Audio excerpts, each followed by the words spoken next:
Coach, where do you feel you've seen the biggest improvements over the course of the past couple of weeks over on the special teams side? I think in our coverage units is probably the biggest improvement we've made.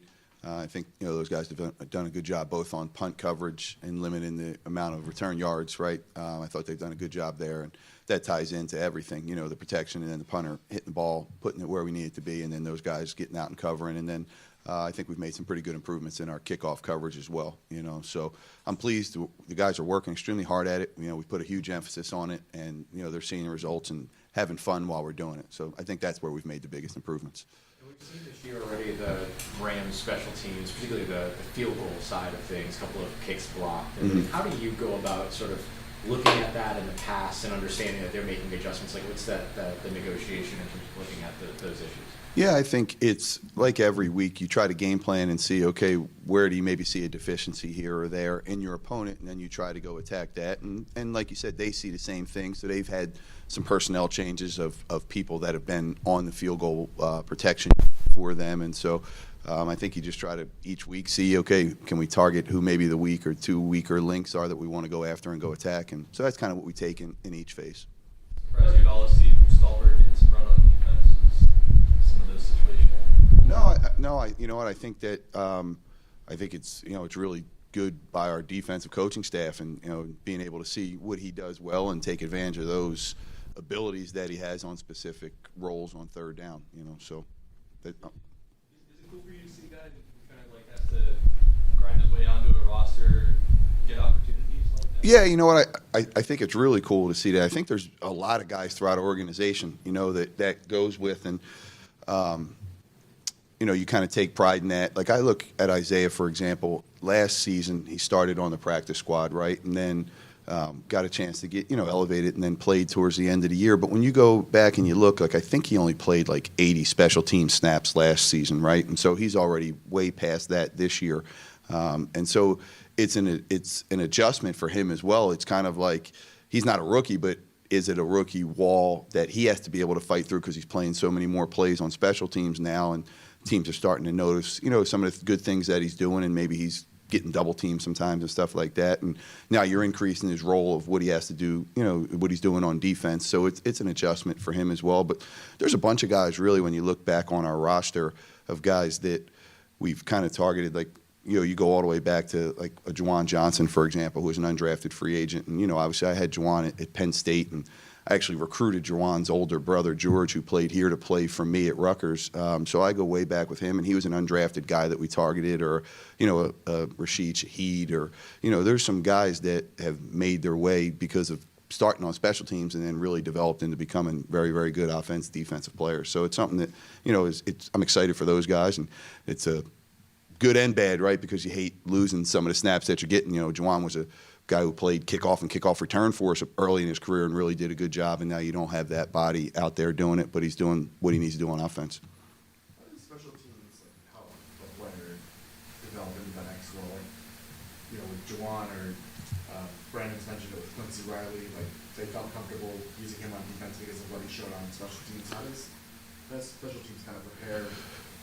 Yeah, Liz, I think it's a great question. I think that there's two-part answer to that. I think the first part is a lot of the younger guys get their start on special teams, so they have the ability to get recognized by the other coaches because of the success that they're having on the special team standpoint, right? And then I think a lot of the work you do in spring and you do in training camp, like all of our drill work that we do special teams-wise, there's fundamentals that are taught, whether it's in coverage, something as simple as like inside and in front, keeping the ball inside of you and keeping it in front of you, or block destruction, right? Or when you flip it around and you go to the return game of the holdups and punt return, or the front line blocking in KOR, those guys are using the same skills when they go over to offense defense. They may be called a different name, or there may be slightly different. There's not as much space, but there's a lot of carryover between that. And even it's funny when you look at the special teams drills we do, and then you go and you watch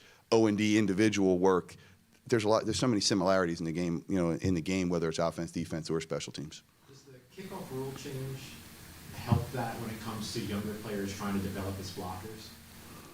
I don't know the answer to that. I think the the new kickoff rule is it has to happen sooner, whereas in the old kickoff rule, they were going backwards to then get set up and then come forward. So I think that it's helped some of the bigger bodies with the new kickoff rule because they don't have to run when you used to be lined up on the 50 and run back, whatever it was, 20 yards or 25 yards. Now you're just 5 yards away, so it eliminates that running part for some of the, the linebacker or tight end body types that allows them to be more efficient in it.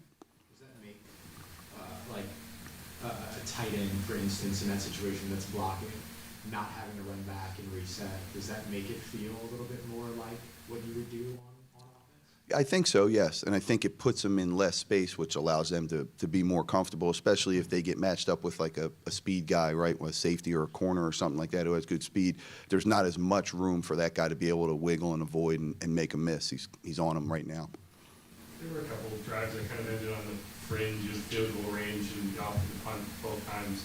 What's kind of the conversation that goes into, hey, are we going to attempt a long field goal here versus are we going to punt from the 41? Yeah, I think where you're at in the game is the biggest thing. And, and I've had that conversation, we've had that conversation, whether it is with Blake or whether it was Will before that, it's not that we don't have confidence in you that you can make a 59-yard field goal, but if you miss a 59-yard field goal, they get the ball on the 49-yard line and they're one completion away, and now they're in scoring range. So how's the game going, and as far as like how's the offense moving the ball, how's the defense playing, where are we at in the game, like one of the things is you really would rather not open up the first drive and have to attempt a 59-yard field goal. And now if you don't make it, the other team's offense is set up right at midfield and in scoring range already. So I think it's just where you're at in the game, how's the game flow going, and that sort of deal. Not as much to do about do you think the kicker can make it or not.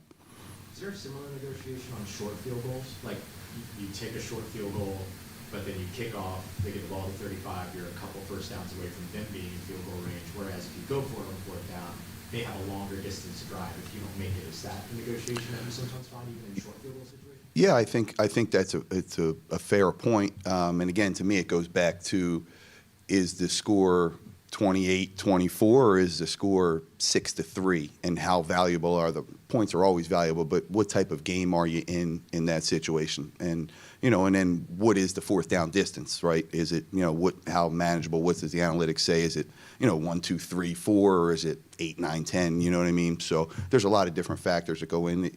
You kind of try to talk about throughout the drive, and then you have to just make a quick decision. All set? Thanks, guys. Appreciate you.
Cool. Is there an art to a goal line stand, or just defending the 2-foot line in general? I just think it's a combination of things. I don't think you make a goal line stand without the right type of guys. You got to have the right 11 guys out there with the right mindset, the right belief, and then from a technique standpoint, the pad level and the get off, and then from a scheme standpoint, just executing the scheme, because there's a lot of little things that are happening extremely fast inside the 1 yard line. Offenses now are more scheme driven inside the 3 than ever. So, but our guys, more than anything, it was just having the right guys out there, and to go have a run like that, just really proud to coach a group like that.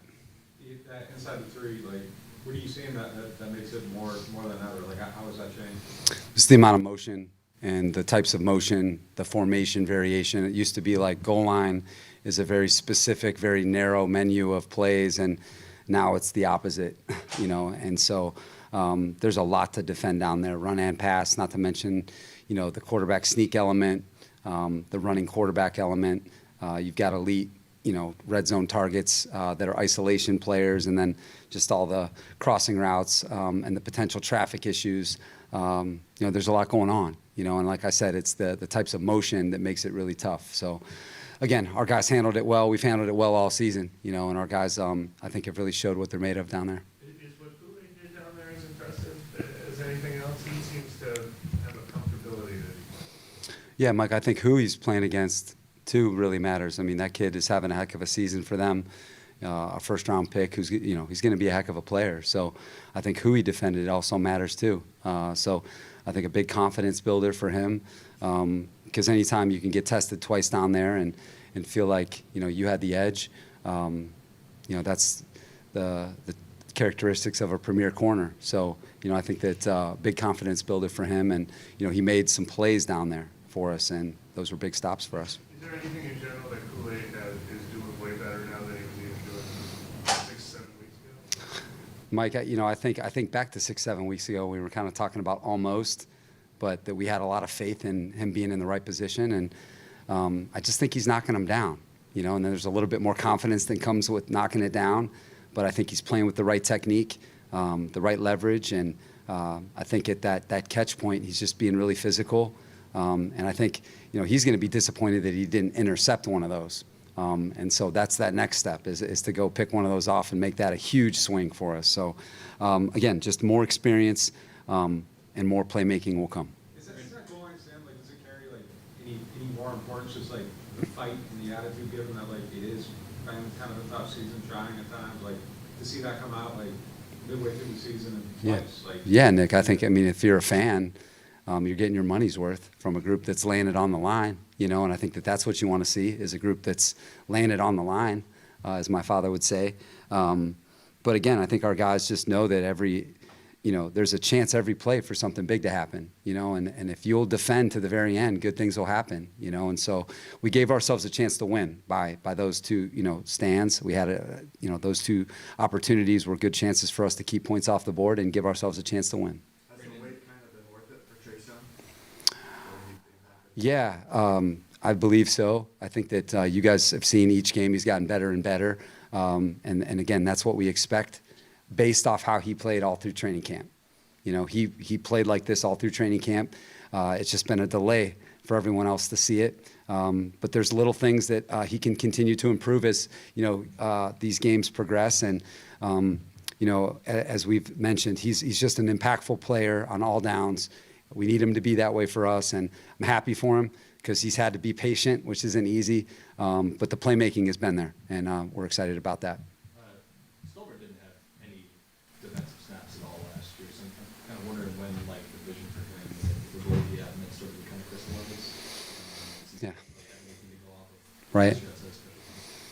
I think our first vision kind of started at the end of OTAs, around minicamp, and it's just passing 7-on-7 and stuff, but you could just see the speed, kind of effortless speed, speed that stands out on the silent tape, and again, as a zone defender, can cover a ton of ground, and then he can match people and play them, whether it's pattern match or man-to-man. And then, everyone was bragging about him as a special teams player. And it's like, well, if you can navigate space and traffic and special teams and play with all this room, then, there's going to be a place for you on defense. And I think during training camp, I think we were trying to figure out if he could see the game well enough as behind the ball linebacker, and he kept getting better and better at that. And so we just felt like we're trying to find roles for all of our players. And I thought that, we felt as a staff and, talking with Kellen and Mickey that there would be a role for him on third down for us.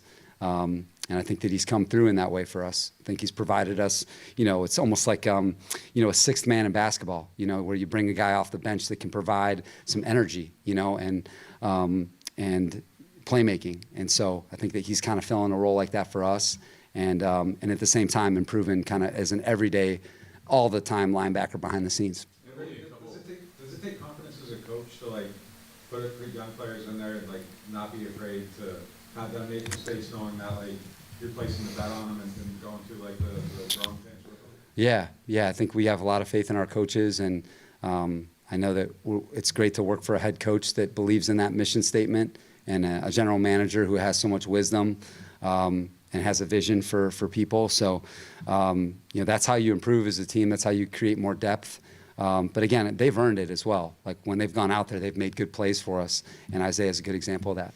Only a couple of true pass rush reps for him, just kind of popped out a couple of times in the one last week where they almost brought Baker down. What does he add in that specific phase? Yeah, I think that he can get there fast. So, when that time clock, if you're going to bring him as an extra rusher, he can get there fast because of his speed.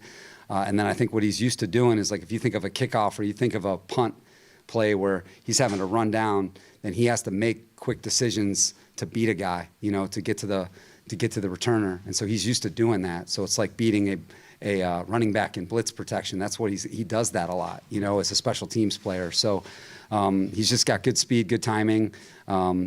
He's got good explosive power, on contact too. He's a very good open field tackler. So kind of fits into third down. So you have a player like Chase whose contract was up after last season, and you're making front office obviously that's familiar with him, but you haven't seen him how he's played, and your guys seeing that you have to wrestle with. Is it always depend? What is that like as a coach? From a coordinator, are you projecting how he fit? What are those kind of conversations like? Yeah. I think, the good thing is when Chase was coming out, that's when I was the defensive coordinator for the Rams. And, at that time, you knew him coming from college. He was one of the top college players in the country.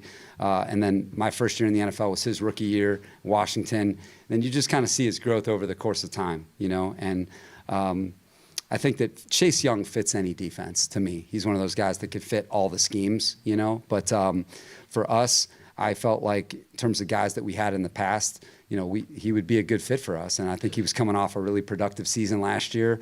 And, for me, it was like, hey, this guy's just entering the prime of his career. He's only 26 years old, but he has a ton of experience that you can tap into.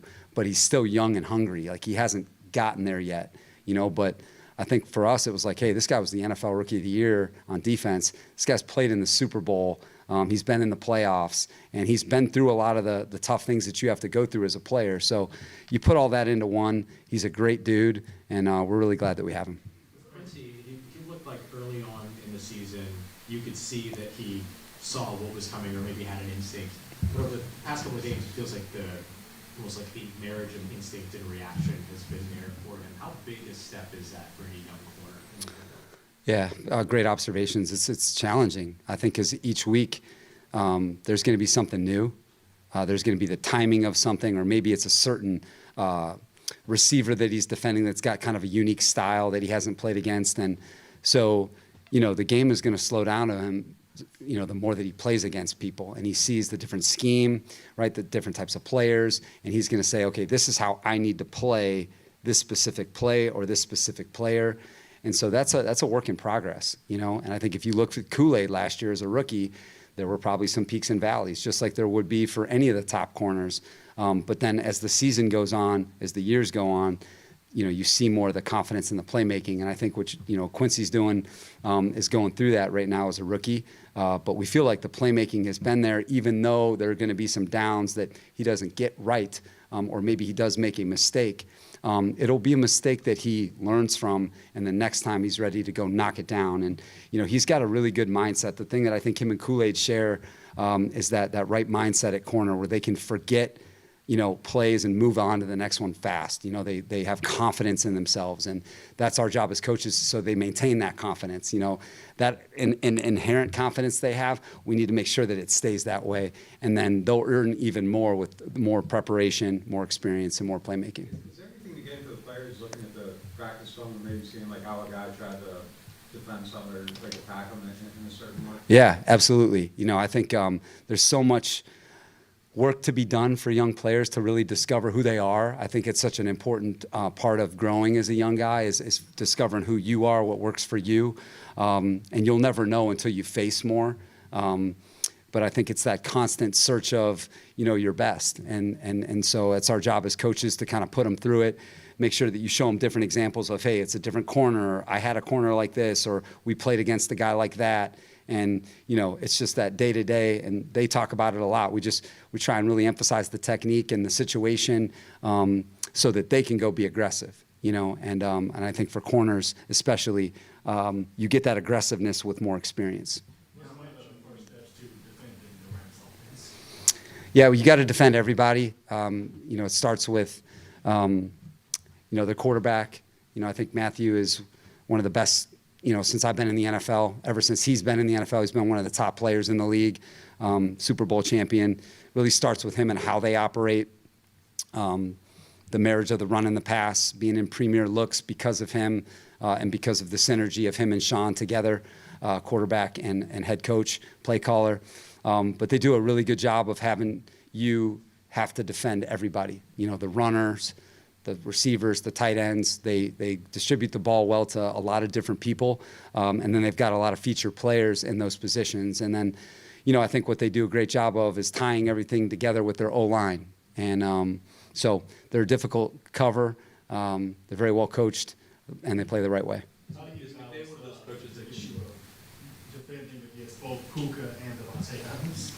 Yeah, different styles of players, but the production, Devontae is one of the top. Since I've been in the NFL, Devontae Adams is one of the top players in the whole league, certainly at receiver. Just the route tree, the playmaking, run after catch, all of it. Inside, slot, outside, wide. He can do it all.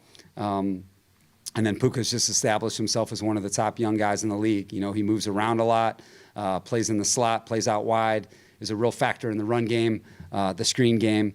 And they're very complementary of one another because you can get them opposite each other where you have to choose. And Devontae just really gives them that isolation player that makes it tough to guard, the entire field. So very, very good group of players in the receiver room.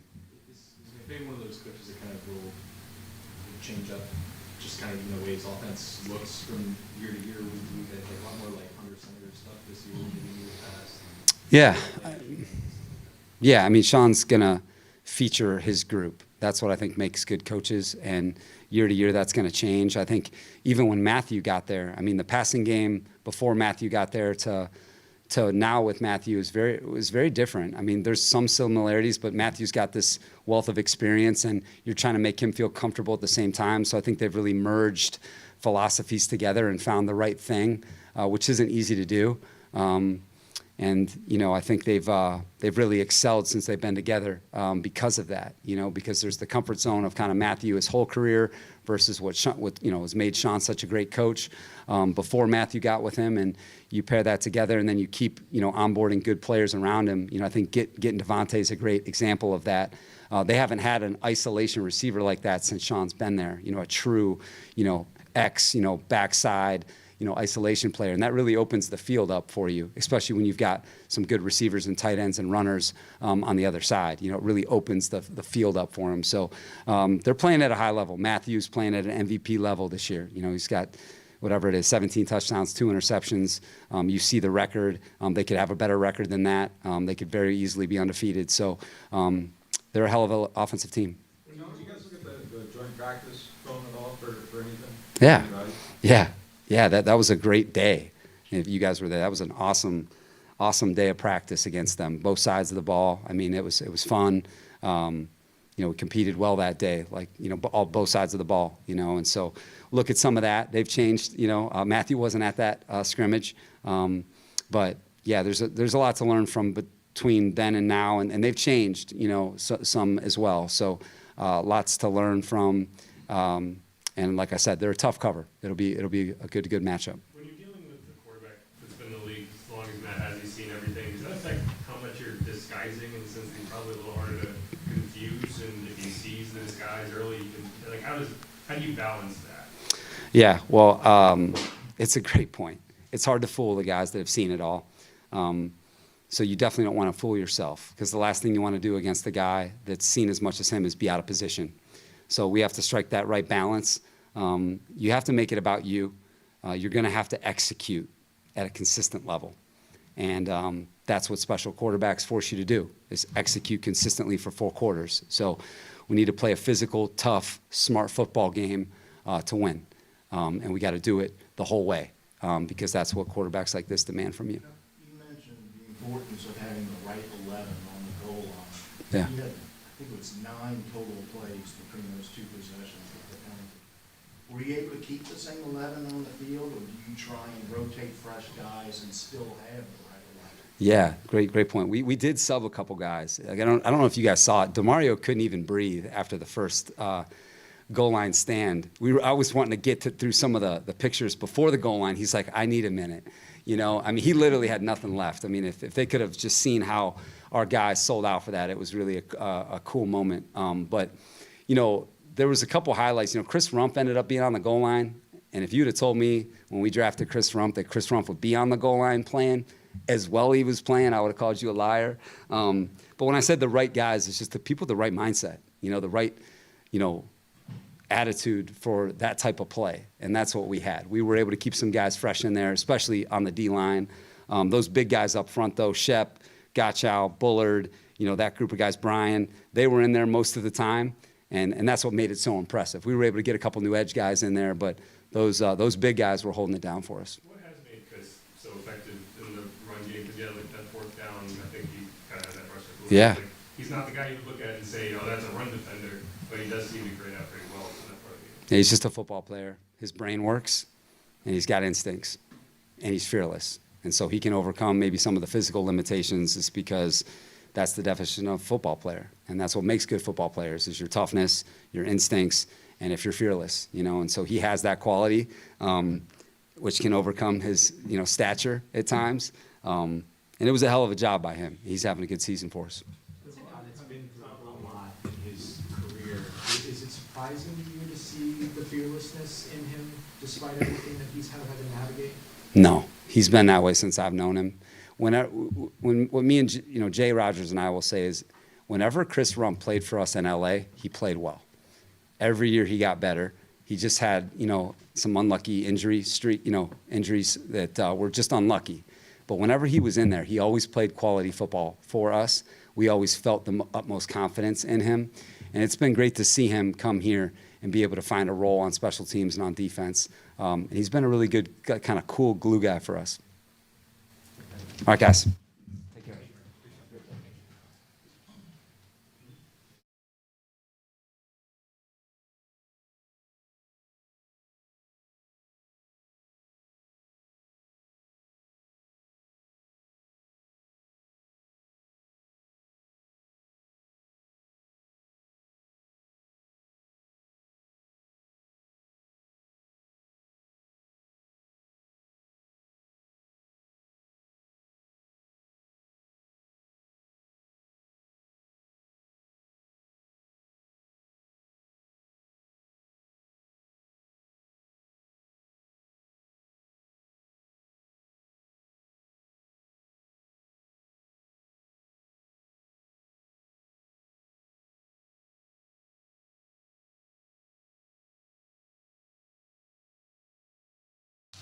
How we doing? Good. So obviously, you guys have a new starting quarterback going into this weekend's game. Just what's kind of stood out to you behind the scenes around Tyler since the moment that he was told that he would be the guy? I don't think anything's really changed for him, and I think that's, a reflection of the work that he's put into this point in time, and he's never changed from day one in his preparation and his process, the things that he does each and every day and week to get prepared. Are there any extra little things that you all try to do with him, just knowing that this is the first start? Well, sure. I mean, anytime, you make a change at quarterback and you're playing with a different quarterback, you want to, do the things that quarterback does well. I mean, you look at certain coverages and there's different beaters for the same coverage, and you go, well, this guy likes to throw this better than that. So, hey, we'll throw this because he likes that coverage beater better than the other one. We saw him obviously kind of aggressively letting it fly downfield, game situation wise, but do you think that that's a part of Tyler's nature to look for those throws regardless of game situation? I think that, like we said, and we say every week, is we're going to try and aggressively take what the defense gives us. So when we get opportunities, we want to take those shots. And you don't know when those opportunities are going to come. And, he had a couple opportunities in the game, and he took. I mean, obviously, we just missed the one out in front of Sheed, had a chance. But, I think that he was prepared, and he went in and executed. How would you like to see Tyler develop over the course of the season? Like, what kind of checkpoints or homework do you look for? Well, I think that's probably too big of a question to answer in one specific area. I think you want to see growth in every area. He's a young player that has a lot of growth ahead of him. Obviously, the learning curve's steep. He's still a rookie, and really got into his first game last week. So we know that there will be challenges. And what you're trying to do is prepare him for those challenges, keep things. He's a really, really smart guy, and he sees the field really well, and he has a really good understanding of where he wants to go. We just got to make sure that there's a process about getting there. How do you know when a backup is truly ready? Can you glean that just from how he runs the scout team? I think that you get some hints through how they run the scout team, but I don't know that you ever know. You don't really know until a player plays in games. And at that position, you see it all over the league. Sometimes guys go right away and it goes well for them right away. Some guys, it takes a little longer. So there's no I think, set recipe to say, okay, if we do this to this point, then we know that player will be ready to be successful. Is there any one thing that, and I'm sure it's a lot of things, but is there anything that really sold you on him in that draft process and why you really wanted to bring him in here? And have you seen any of that manifested since he's been here? I think it's the whole body of work. And you look at, not only is he a really talented football player, but you look at the experiences that he's had throughout his career. It hasn't always been great success. He's had to deal with adversity, and that's a big part of playing in this league. You got to handle, the good times and the bad times and stay in the middle and stay neutral. We've heard that a couple times, like the adversity is actually kind of a selling point for him. Like, is that just like you were just getting a chance to see like how somebody reacts to those adversity, or why is this? Well, he had, when you look at his career, he had adversity that he played through, battled through, and then obviously had a productive senior year and did some really good things there at Louisville. And then when you get to meet him and you see what he's made of and his process and his intelligence level, and you see the size, the arm talent, the release, all that kind of stuff, and you put the whole package together, you go, you know what? Sometimes you see players, they hit rough patches and they can't quite get themselves out of it. Well, this guy's battled through it. He knows what it's like to, both have success and experience some failures along the way. Along those same lines, what did you see from him when Spencer was named the starter that showed he had the right approach to being ready when those opportunities did find him? Consistency. I think maturity and consistency, and I think that's a big part. He's obviously got the talent to play in this league, or he wouldn't be here. So, being able to be consistent in that day-to-day approach that I talked about, his mindset, his mentality. He's been the same guy since the day he got here that he is today. And it didn't change whether he was the guy that was getting the reps with the one that day or the guy that was getting the reps with the threes, when we were competing. So. There's moments that stick for you in terms of your conversations with him or meetings with him, visits, stuff like that during the pre-draft process? When he came here for our visit in the building, got to sit down for quite a good bit of time, and just really impressed with his overall knowledge of football.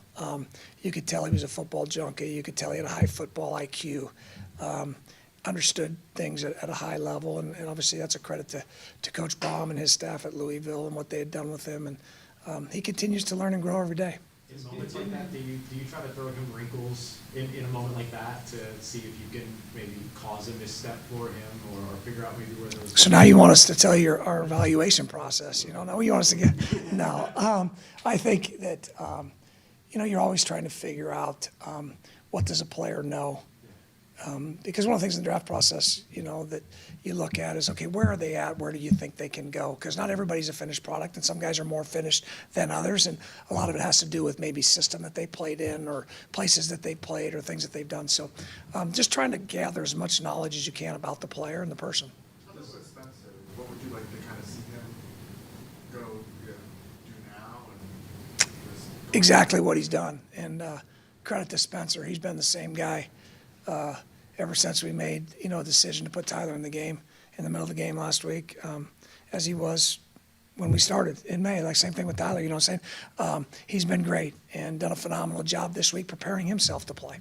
Does getting Tyler in last week, at all, calm this week down, just to not, he went out there, he felt it, get some jitters going, maybe, is any of that true at all? Well, I think anytime you get experience in games, it helps. Obviously, this will be his first start, which will be different than entering a game, in the middle of the game. So, but I think anytime you get an opportunity to play and you can draw on those experiences, it's limited. And every time he goes out there, he'll get more and more knowledge he can draw from. Doug, obviously the Rams have really good pass rushers, but how does the scheme that they're working on with Chris Shula kind of help create opportunities for them?